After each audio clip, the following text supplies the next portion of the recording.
রাধে রাধে বন্ধুরা, কেমন আছো সবাই? আশা করি সবাই ভীষণ ভীষণ ভালো আছো।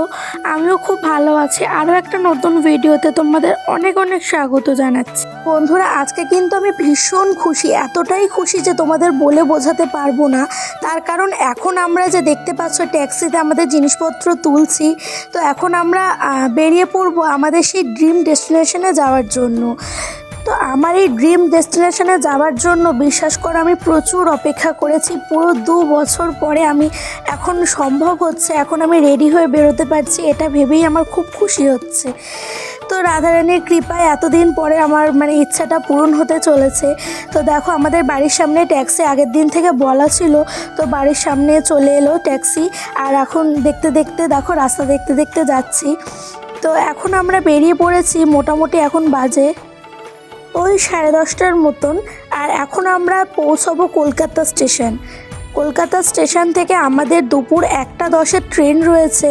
তো সেখানে যাওয়ার জন্য আমরা একটু আগে থাকতেই বেরিয়ে পড়েছি, তার কারণ এর আগে কখনোই আমরা কলকাতা স্টেশন থেকে ট্রেনে উঠিনি, এই প্রথমবার। তো সেই জন্য একটু তাড়াহুড়ো করেই বেরিয়ে পড়েছি। তো দেখো বন্ধুরা, দেখতে দেখতে আমরা কলকাতা স্টেশনে চলেও এসেছি।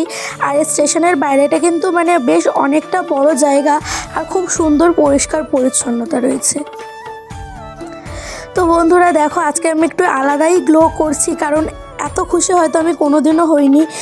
যেখানে যাব বলে এত দিন থেকে স্বপ্ন দেখেছিলাম, তো সেখানে যাওয়ার জন্য রেডি হয়ে বেরোনোটাই সবথেকে বড় আনন্দের বিষয়।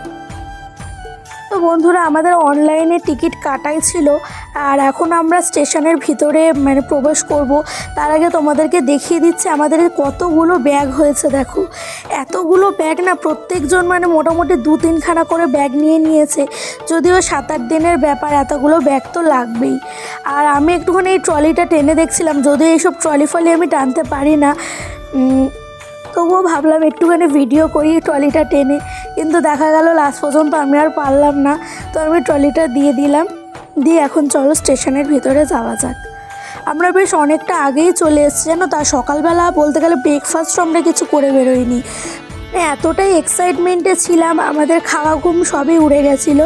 তো না খেয়ে আমরা চলে এসেছিলাম। তো দেখা যাক, অনেকটা আগে তো চলে এসেছি, এরপরে দেখা যাক কিছু কিনে হয়তো ব্রেকফাস্ট এখানেই সেরে নেবো। রাধে রাধে বলতে একটা চেকিং করিয়ে নিয়ে আমরা স্টেশনের ভিতরে ঢুকলাম। খুব ভালো আছে। আরও একটা নতুন ভিডিওতে তোমাদের অনেক অনেক স্বাগত জানাচ্ছি। তো আজকে আমরা এখন বেরিয়ে পড়েছি, আর এখন রয়েছি কলকাতা স্টেশনে। তো আজকের আমাদের গন্তব্য বৃন্দাবন। দুপুর 1:10-এর গোয়ালিয়র এক্সপ্রেস ধরে আমরা যাব। আর এই ট্রেনটি প্রত্যেক বুধবার করে ছাড়ে কলকাতা স্টেশন থেকে। আর এখানে সময়টা কিন্তু খুবই কম লাগে অন্য অন্য ট্রেনের তুলনায়। তো বন্ধুরা, ঘড়ির কাঁটায় এখন বাজে পুরোপুরি 1:10, আর ট্রেন কিন্তু একদম সঠিক টাইমেই ছেড়ে দিয়েছে, একটুও লেট করেনি। তো চলো, হ্যাপি জার্নি বলে আমাদের এই যাত্রাটা শুরু করা যায়। এই ট্রেনটি কিন্তু শুধুমাত্র বুধবার করেই কলকাতা স্টেশন থেকে রওনা হয় মথুরা যাওয়ার উদ্দেশ্যে। তো আমাদের আজকে গন্তব্য মথুরা। তো ট্রেনটা বেশ ভালো আর পরিষ্কার পরিচ্ছন্নও রয়েছে। তোমাদেরকে বেসিনটা দেখালাম আমি, তো মোটামুটি পরিষ্কারই ছিল। তো টয়লেটটা তোমাদেরকে আর দেখালাম না, টয়লেটটা মোটামুটি ক্লিন ছিল, খুব একটা ভালো ছিল না। তো ট্রেনে উঠে বেশ কিছুক্ষণ পর আমরা আমাদের লাঞ্চটা করে নিলাম। তো লাঞ্চ মোটামুটি আমরা 1:30টার মধ্যে করে নিয়েছি। আর সকালবেলা 5টার সময় উঠে জানো তো সমস্ত রকম খাবারগুলো আমরা বাড়ি থেকে বানিয়েই নিয়ে গেছি। তার কারণ হচ্ছে কি, আমরা কোনো ট্রেনের খাবার খেয়ে নিজেদের শরীর খারাপ করব না, তো সেটাই ঠিক করেছিলাম। তো সেই কারণে আমরা খাবার দাবার সমস্ত কিছু বানিয়ে নিয়ে গেছি। তো এখন আমার হাতে মেহেন্দি করা হচ্ছে। আর মেহেন্দি আর্টিস্টটাকে কি তোমরা দেখতে চাও? দাঁড়াও, তোমাদেরকে দেখাচ্ছি। তো আমার এই মেহেন্দি আর্টিস্ট জীবনে প্রথমবার মেহেন্দির কোণ হাতে ধরেছে। তো যেমনই ডিজাইন করুক না কেন, মোটামুটি ভালোই করেছে। আর এই হচ্ছে আমার মেহেন্দি আর্টিস্ট। তো পুরোপুরি দেখালাম না, সে লজ্জা পেয়ে যাবে। দিন রাতে তার সাথে আমার একটু রাগারাগি হয়েছিল, সেই কারণেই মান ভাঙানোর জন্য আর মেহেন্দিটা পরিয়ে দিল আর কি, না হলে কিন্তু কখনোই পরিয়ে দেয়নি এর আগে। যাই হোক, এগুলো করে উঠতে উঠতেই প্রায় সন্ধে হয়ে গেছে। আর এখন আমাদের সন্ধেবেলা স্ন্যাক্স টাইম হয়ে গেছে।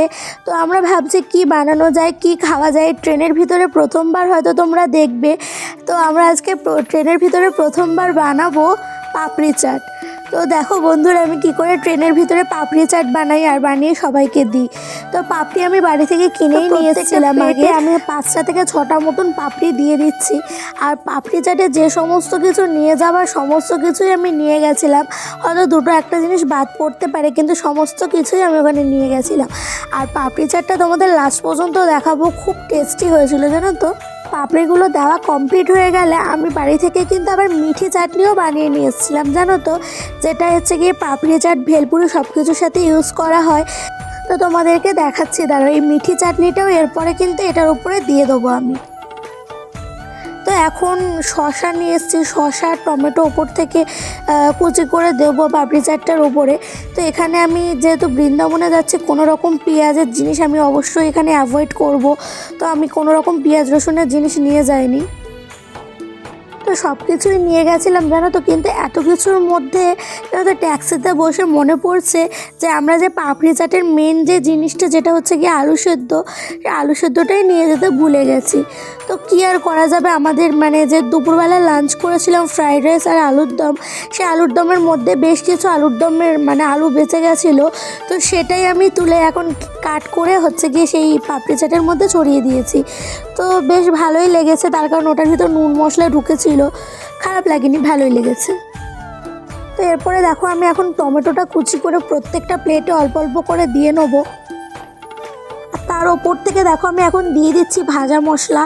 এই ভাজা মশলার কৌটোটাও আমি বাড়ি থেকে সমস্ত কিছু নিয়ে গেছিলাম, বলছে না পুরোপুরি ফুল প্রিপারেশান নিয়েই গেছিলাম, কিন্তু শুধুমাত্র এই আলু সেদ্ধটাই নিতে ভুলে গেছিলাম। তো দেখো আলুটা ছিল বলে তাও মোটামুটি কাজ চালানোর মতন হয়ে গেছে, তাহলে পাপড়ি চাটে আলু ছাড়া মোটেই ভালো লাগতো না। আচ্ছা, এরপর আমি দিয়ে দেবো এখানে মানে প্রত্যেকটা প্লেটে চাট মশলা। যেহেতু শসা টমেটোটা দিয়েছি, তো ওপর থেকে চাট মশলাটা দিলে খেতে খুব ভালো লাগবে। তো চাট মশলাটাও আমি দিয়ে দিলাম। আর এখন দেবো পাপড়ি চাটের মেন যে ইনগ্রিডিয়েন্টস, সেটা হচ্ছে টক দই। টক দইটাও প্রত্যেকটা প্লেটের উপর আমি ভালোভাবে একটু দিয়ে দিলাম। আর ফাইনালি আমি আবার ওপর থেকে সেই রেড চাটনিটা ছড়িয়ে দিলাম, যেটা হচ্ছে পাপড়ি চাটের মিঠি চাটনি। সেই চাটনিটা একটু বেশি করে না দিলে তো পাপড়ি চাটটা খেতে ভালো লাগবে না, তাই ওপর থেকে আমি আবার সেই মিঠি চাটনিটা একটু ছড়িয়ে দিলাম। আর ফাইনালি ওপর থেকে এখন দিয়ে দেবো ঝুরি ভাজা আর বাদাম ওপর থেকে ছড়িয়ে তারপরে সবাইকে একা একা সার্ভ করব। তো এই দেখো আমাদের পাপড়ি চাটের এটা হচ্ছে ফাইনাল লুক। দেখো কতটা সুন্দর লাগছে দেখতে, শুধু একটু ওপর থেকে ধনেপাতা ছড়ানোরই অভাব ছিল, বাকি মানে দেখতে খুবই সুন্দর হয়েছে। আর খেতে মানে তোমাদেরকে কি বলবো, ট্রেনের ভিতর যে এত সুন্দর পাপড়ি চাট খেতে পারবো কখনো আশাই করিনি, খুব ভালো লেগেছে জানো তো। তো এখন বাজে সন্ধ্যে 7:44 আর ট্রেনটা এখন গয়া স্টেশনে বেশ কিছুক্ষণ দাঁড়াবে। তো আমরাও একটু মানে নেমে একটু নিজের হাত পা ছাড়িয়ে নিলাম আর কি, অনেকক্ষণ তো একই জায়গায় বসেছিলাম। তো চলো আবার ট্রেনে ওঠা যাক। রাতে ট্রেনে উঠে তারপরে আমরা ডিনারটা করে আমরা ঘুমিয়ে পড়েছিলাম, তো সেই ক্লিপ আর তোমাদের সাথে শেয়ার করা হয়নি। এটা ডাইরেক্ট তোমাদের দেখাচ্ছি সকালবেলা। এখন মানে মোটামুটি বাজে ভোর 4:30-5টা মতো। তো আমাদের ট্রেনটা এখনও তেমন একটা লেট করেনি, ওই মোটামুটি আধা ঘন্টা 45 মিনিট মতন লেট। তো এতটুকুনি লেট তো মানাই যায়, সেটা কোনো ব্যাপার না। মানে এখন মানে ভোরবেলা যে কুয়াশাটা, এতটা কুয়াশা, তো চারিদিকে দেখো পুরো গোলাটে দেখা যাচ্ছে। তো এখন আমাদের নামতে বেশ কিছুক্ষণ বাকি রয়েছে। তো সকালে উঠে আমরা মানে জানলার সামনে বসে একটু পরিবেশটাকে উপভোগ করছিলাম। আর একটা বড় কথা যেটা তোমাদেরকে বলা হয়নি, এই ট্রেনটিতে যাওয়ার জন্য আমরা কিন্তু প্রায় 2 থেকে 2.5 মাস আগে টিকিট বুকিং করেছিলাম, কিন্তু তারপরেও আমাদের আরএসিতেই যেতে হয়েছে, মানে একটা সিটে দুজন মিলে হাফ হাফ করে মানে শেয়ার করে যেতে হয়েছে। তো তোমাদের যদি কারোর মানে এরকম অনেকটা দূরে দূরে যাওয়ার হয়, মোটামুটি 3-4 মাস আগেই টিকিটটা কেটে রেখো, তার কারণে এতটা দূরে যাওয়া মানে একটু কষ্টসাধ্যই, মানে যদি একটা সিটে দুজনকে বসে যেতে হয়। তো মোটামুটি আমাদের জার্নিটা ভালোই গেছে, খুব একটা খারাপ যায়নি, অসুবিধা হয়নি আমাদের। তো সকালবেলা এখন চা এসছে, তো আমরা এই লেবু চাটা কিনলাম, 10 টাকা করে নিল। তো এই লেবু চাটা খেতে সত্যি কথা বলতে বেশ ভালো ছিল, কিন্তু রাতে আর সকালে আমরা দুবার দুধ চা নিয়েছিলাম, খেতে মানে কি বলবো অতি জঘন্য ছিল। তো মাঝ রাস্তায় ট্রেনটা আবার দাঁড়ালো আর এই মহারাজের সাথে দেখা হলো। এই মহারাজ দেখতে জানলা থেকে বেশ উকি ঠুকি মারছে। তো আমি ভাবলাম একটা ভিডিও ক্লিপ নেওয়া যাক। আর সাথে আমাদের কাছে জানো তো কালকের কিনে রেখেছিলাম কিছু কলা ছিল, তো সেই একটা কলা দিয়েছে আর সব বাঁদরেরা মিলে অ্যাটাক শুরু করে দিয়েছে, মানে কে আগে নেবে আর কে কাকে দেবো সেই নিয়ে। তো লাস্ট পর্যন্ত এই মহারাজকেও আমার ঝোলা থেকে বার করে একটা কলা দিলাম। তো এটা খেতে খেতেও আবার তাকাচ্ছে, মানে যদি আরও একটা দিই তো ভালো হয়। মানে এখানে এতটাই বাঁদর না, তুমি মানে যদি একটা কাঁদিও কলা নিয়ে এসে রেখে দাও তাও এদের কাছে কম পড়ে যাবে। তো দেখতে বেশ ভালোই লাগলো, বাঁদরের মোটামুটি ট্রেন অবরোধ করেই দিয়েছে এখানে। চলো বন্ধুরা, এখন ব্যাগ বাট্রা সব গোছানো যাক, আমরা কিন্তু একটু বাদেই নেমে যাব। তো বন্ধুরা বলতে বলতে আমরা এখন নেমেও পড়েছি। আর ট্রেনটা 1 ঘন্টা 3 মিনিট লেট হয়েছে, এখন বাজে 10:05। তো এখন আমরা নেমে পড়েছি। আর ট্রেনে নামানোর কথা ছিল 9:10-এ, কিন্তু এখন 10:05 নামিয়েছে। তো এখন আমরা আবার যাবো মথুরাতেই আজকে স্টে করবো। তো সাথে সাথে দেখা হচ্ছে। সুন্দর ঠান্ডা, এতটাই ঠান্ডা প্রায় 11টা বাজতে যায়, এখনো কোনো রুমের জায়গা নেই। আর এতটা ঠান্ডা আমরা ধারণাও করিনি, সেই হিসেবে আমরা কোনো সোয়েটার ফোয়েটার নিয়েও আসিনি, হালকা পাতলাই নিয়ে আসছি। কিন্তু জানি না এখন এই ঠান্ডায় এবার এখানে কি হতে চলছে।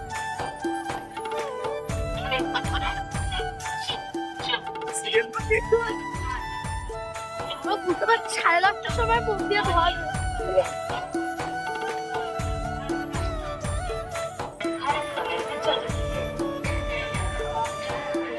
বন্ধুরা যতই ঠান্ডা থাক না কেন আমার দিলটা এখন পুরো গার্ডেন হয়ে গেছে, তার কারণ এখানে আসার জন্য আমি যে এত স্বপ্ন দেখেছি বন্ধুরা তোমাদেরকে কি বলবো। তো ফাইনালি সেখানে পৌঁছাতে পেরে আর সেই মথুরা জংশন বলে লেখাটা দেখে আমার এখন খুবই ভালো লাগছে। তো চলো বন্ধুরা, স্টেশন থেকে এখন ব্যাগপত্র নিয়ে সব বেরোনো যাক। আর পুরোই অচেনা জায়গা, কখনোই মানে এর আগে আসিনি, কোনো রকম কোনো আইডিয়া নেই। এখানে এসে আমার যা কিছুই অভিজ্ঞতা হয়েছে না কেন আমি সব কিছুই তোমাদের সাথে শেয়ার করব, যাতে তোমাদের মানে আসতে কোনো রকম সুবিধা না হয়। তো সেই কারণেই তোমরা অবশ্যই চ্যানেলটিকে সাবস্ক্রাইব করে রেখো আর লাইক এবং কমেন্ট করে চ্যানেলটির পাশে থেকো। তো মথুরা স্টেশন থেকে আমাদেরকে সকলে অনেকে ধরেছিল, বলেছিল যে আমাদের হোটেলে নিয়ে যাবে, হোটেল দেখাবে। আমরা বলছি যে না, আমাদের জন্মভূমির সামনে নামিয়ে দিলেই হবে, আমরা তারপর ওখান থেকে নিজেরা দেখে নেবো, যা হোটেলে যাব না কেন। তো যতবারই ওদেরকে বলছে না কেন তবুও মানে আমাদের জিনিসপত্রগুলো নিয়ে এক একটা অটোর উপরে তুলছে। তো তারপরে আবার সে যখন বলছে আমরা একা একা দেখে নেবো, আবার নামিয়ে দিচ্ছে।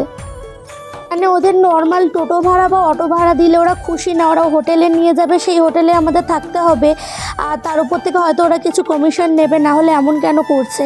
তো সেটা বড় কথা না, আমরা নিজেরাই দেখে নেবো বলেছিলাম। তো লাস্ট পর্যন্ত আমাদেরকে ওই গাড়ি থেকে নামিয়ে দিয়েছিল আবার। তো আমরা আবার এই গাড়িটাই উঠলাম। তো পার হেড 30 টাকা করে দিয়ে তো টোটো করে আমরা এখন সেই জন্মভূমির গেটের সামনে নামবো। তো তারপরে দেখা যাক মানে কেমন কি হোটেলে থাকি না থাকি। তো আজকের এই ভিডিওটা এমনিতেই অনেকটা বড় হয়ে গেছে, তো এত অবধি থাক। দেখা হচ্ছে আবার পরের ভিডিওতে, আমরা কেমন কি হোটেলে থাকি আর পুরো বৃন্দাবনে আমরা যেখানে ঘুরবো সমস্ত কিছুই তোমাদের সাথে শেয়ার করব। শুধু লাইক, কমেন্ট এবং সাবস্ক্রাইব করে চ্যানেলের সাথে থেকো। Bye bye.